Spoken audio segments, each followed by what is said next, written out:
Hello. We have some of a somber request from a young man who lost his father, and he wanted me to put together a PSA for you guys out there. So, dear Clary, my father died of a heart attack 2 weeks ago. I want to make a video to help others who have tough relationships with their fathers or mother who are trying to fix them. During the start of the quarantine, I began to see my father and sister once a week to try to fix our relationship. We're making really good progress until I started to work again. I'm not used to calling my dad and have issues remembering due to us not speaking for 3 years after my mother and father had a long divorce. 2 weeks ago, my father died of a heart attack. We found him in his garage alone on the floor on a Sunday night. We never got the chance to completely fix things. I hope people who watch this video learn from my mistakes so they don't have to go through the pain that I'm currently suffering through. Words can not only explain how much I miss my father. 1, please don't wait to speak to your parents. I know it's difficult since parents are stubborn, but realize you don't have years and years to fix issues.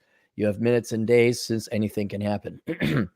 2, get someone you trust or pay someone to make you call or see your parent and speak to them about your issues. 3, write down the problems you have with your parents and potential solutions to help you discuss things with your parents. And that's all he said. And then I don't know. I was kind of like, if that's, it seemed a little sparse. Like maybe we give you a little bit more or something. And certainly, if your parents are just stubborn, because your parents are always going to be stubborn, no matter how old you are. Trust me, I know. Your parents are still going to view you as the kid because you can't do anything. So they're going to be stubborn. They're your parents. But I do have to kind of draw the line where I see too many parents being poor parents and abusive parents. So I said, what did I say? Well, what did they do that put you on non-speaking terms, if I might ask? And to the client, if you want me to take this down, go ahead. I just wanted to say, with my father, he's been a bit controlling to everyone since I was a child, stubborn and refused to listen to anyone except for his lawyer and father. He worked a lot. We didn't spend much time together growing up. All right, so far it doesn't sound like he's abusive. He just sounds like he was a hardworking guy. And I think I know talking to a gal I did, she was Vietnamese, and her parents were bringing her up under the post collapse, the communist Vietnamese economy, and the communists were just driving her dad nuts. And he was short and terse and had no patience and would yell. And so I'm wondering if some of that, because it sounds like we'll get to this a little bit later, but he was somewhat of an entrepreneur and had some heavy responsibilities and weight on his shoulders. This doesn't sound like a sperm donor who made a deposit and left, as unfortunately too many kids are growing up today.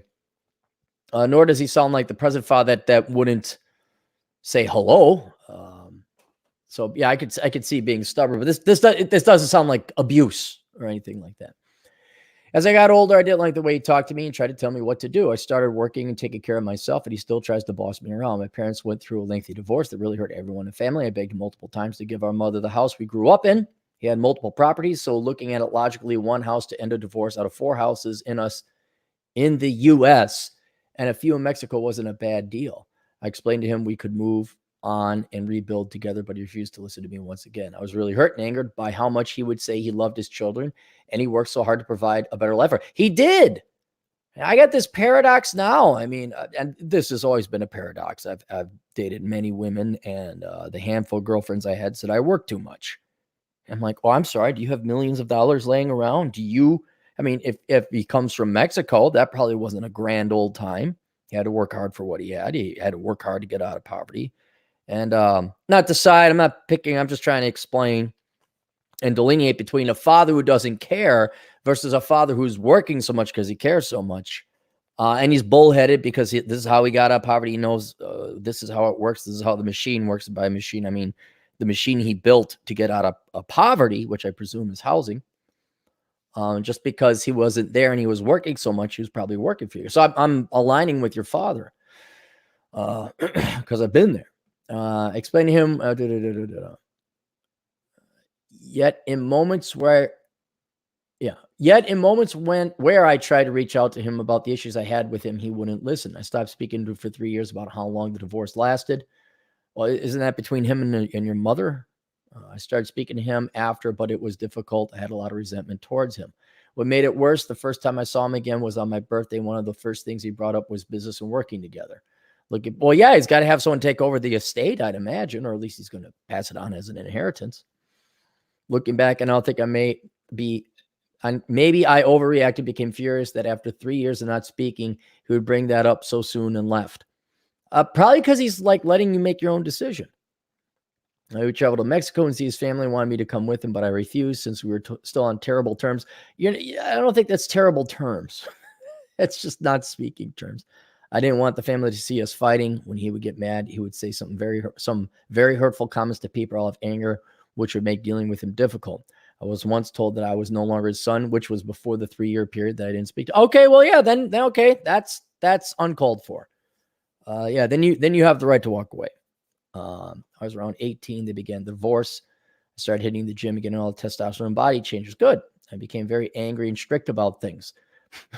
It's not a shock you don't land far from the tree. People would make bad life decisions that had various obvious solutions, that it disgusted me. My father would cry a lot when he was trying to mend things with me, and I hated it. He still had a difficult time grasping that he was trying to move things in a very fast pace, but never addressed the issues I had with him, which made the process take longer. Yeah, it sounds like they have the pride get in the way and they're not going to apologize. Someone who has much more experience with this would be Stefan Molyneux, dealing with his mother and other people, where it's like you either admit you were wrong and that you hurt someone, and then we can move on, and you apologize and you mean it. But I don't think I've ever heard of an instance where a parent or anyone else didn't bat that away. Oh, that's nothing. Let's move on. No. We're going to, because they're cowards, because they're weaklings. So yeah, I mean, it's unfortunate, but it's uncalled for what he said. I wasn't there, but it doesn't sound like this was the most present father either. And I'm understanding that he had to work really hard. But that's unacceptable right there. Where again, it's kind of a sign that they care more about their feelings than they care about you. And I've seen enough now where I'm more landing on the side of most parents don't care about their kids as much as they care about themselves. And this puts a lot of young kids or not so young kids in a hard position, because you're genetically, biologically hardwired to love your parents. And I don't think your dad is a monster, as you're finding out, or you're saying, but at the same time, it's not necessarily your fault if your parents tell them that you're not their children anymore, and they don't listen to you, and they're not good parents. No one's a perfect parent, but my gosh, there's some basic standard things. I always felt that once again he wasn't listening to his only living son. He had health issues, high blood pressure, diabetes, and at some point his eyesight was going bad, but he refused to look after himself. He wouldn't take his medication, and when me and my sister talked to him, he said no, he would drink some kind of natural remedies and tea. Well, yeah, there. I mean, I know you miss your dad, and I know a lot of your parents perhaps passed away too young, and you didn't get to say it, and they were good parents. But I don't know. You're a better man than me. You still got a heart. You still care. I'd be like, well, if you don't take it, I'd be like, okay, too bad. I can disassociate myself. I do not, I don't treat blood being thicker than water. It became difficult to take his pain serious as time passed, since he refused to listen to doctors and his children. Yeah, you're not even listening to your doctor. I grown accustomed not calling him or messaging him. He would call me asking why I never called, asking if I didn't love him, and this would make me angry. I told him I did love him, but I was busy working and I'd forget. That happens too. I remember, I don't think I talked to my parents, not out of not wanting to, but for, I think it was 3 months or 6. It was at minimum 3. I want to say 6, because there was no, maybe I didn't visit them for 6 and I didn't call them in 3 because I couldn't afford long distance. This is in the time before cell phones. The issue is he did this so much it would annoy me and I'd scream. Screaming became the only way he'd actually somewhat listen to what I was saying.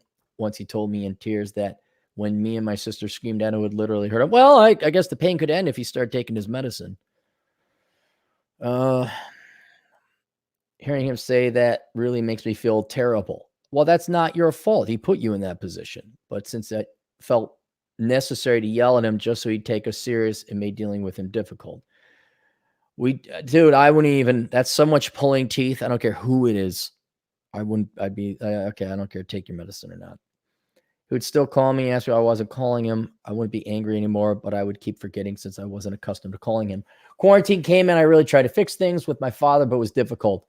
After so many years of fighting, I didn't know how to speak to him really or bring up the serious topics. I didn't want to yell at him. I loved him. He was my father. However, it still felt like I was talking to a stranger. I'm 29 now. He passed away August 29th, 2020. To this day, I still haven't been able to cry the way you're supposed to. Well, yeah, because you didn't have a normal father. You didn't have a normal upbringing. When people treat you like crap, and not abusive, but they're not loving, they're not your dad. They don't listen to logic or reason or common sense. Yeah, a healthy brain gets frustrated. And it's like, well, I don't know how exactly we're going to bond.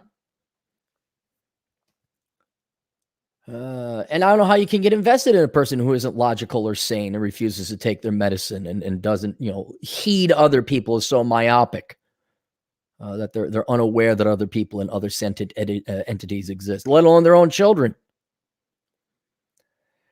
The most I get is a couple tears run down and watery eyes, and that's it. I've hardened myself so much over the. No, your father probably hardened you so much over the years. You certainly hardened yourself as well, working out, doing your thing. But let's not forget our origin story and where we came from and who we're a byproduct of. I'm trying to think how strong, and I think it's making it difficult. Well, you are strong. And being strong, most strong guys don't cry. Not a lot, I mean. Every guy cries every once in a while, great once in a while. But strong men usually don't cry. I'm sorry, I don't care how simplistic that sounds. To all the viewers, I want them to understand that it feels like you might have years to solve an issue. Unfortunately, they need to treat it as if they have minutes, hours, and days. Anything can happen, and now I've run out of time. I barely have any energy when I'm at home alone. I feel like a piece of me is missing. Well, your father was always missing by some of his own choice and actions. Not maybe he says, I'm leaving you, but treating you unfairly and with no respect. That's his choice, not yours. I'm trying to tell you to forgive yourself here. My testosterone feels depleted. I only have memories of the way I used to be. Don't wait till it's too late to fix things with your parents. So, okay, well, that's the PSA from. We'll keep them anonymous. I don't think we really need to identify the individual. And yeah, I mean, if you have parents and whatever problems that everyone has, resolve it with them. They will die some. They'll get in a car accident. It could be perfect health.